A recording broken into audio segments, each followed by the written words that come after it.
Brian writes in, "Dear Solomonster, I've only been listening for a couple of weeks now, but I've been going back through the archives. I heard you talk about how WWE is looking primarily for big guys these days. It makes me think of the conundrum between WWE's wellness policy and looking primarily for big guys. To my understanding, steroids are illegal in WWE. So therefore, how does WWE think these guys get so big? They've got to be looking the other way, so long as their health isn't in any immediate danger. Guys like Triple H or Cena might have great genetics, but you can't deny that they've done or still do steroids. Reminds me of how Arnold Schwarzenegger was campaigning against steroids, but still lends his name to and supports the Arnold Classic, a bodybuilding show rife with steroid-addled bodies." Well, let's pick this apart here for a second. First of all, you say that guys like Triple H and Cena are either on or have done steroids. Triple H, I don't know what Triple H may or may not be on. I will say this much: human growth hormone is one thing that there is no reliable test for it. Could a guy like Triple H be on HGH? Sure. Every wrestler on the roster could be on HGH. Now, do I believe that Triple H has done steroids before? Without question, absolutely. And in fact, I think that has a lot to do with the quad tears that he has suffered in both legs over the years, and among certain other muscle tears that he has sustained.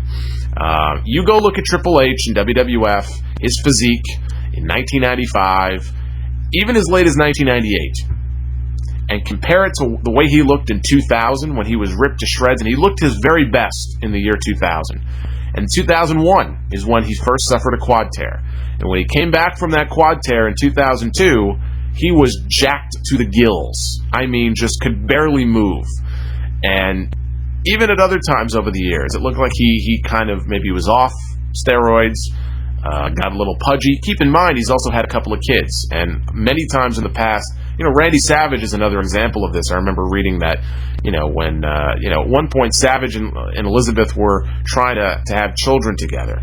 And that's around the time that Savage, I think, lost at WrestleMania 7 and stopped wrestling, and his physique changed. Because guys knew that if you're going to try to have kids, you got to get off the gas, because it could have, it could result in potential birth defects. I'm not saying that's why Triple H got pudgy at certain points over the last couple of years. It's just, something to keep in mind. And then he would be pudgy, and then all of a sudden Triple H would be, ripped again.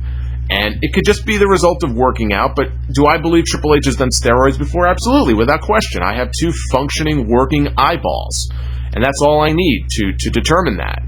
And, I even remember a radio interview that Triple H did many, many years ago, maybe as late as a decade ago, and the subject of steroids came up, and I remember reading a transcript of this interview.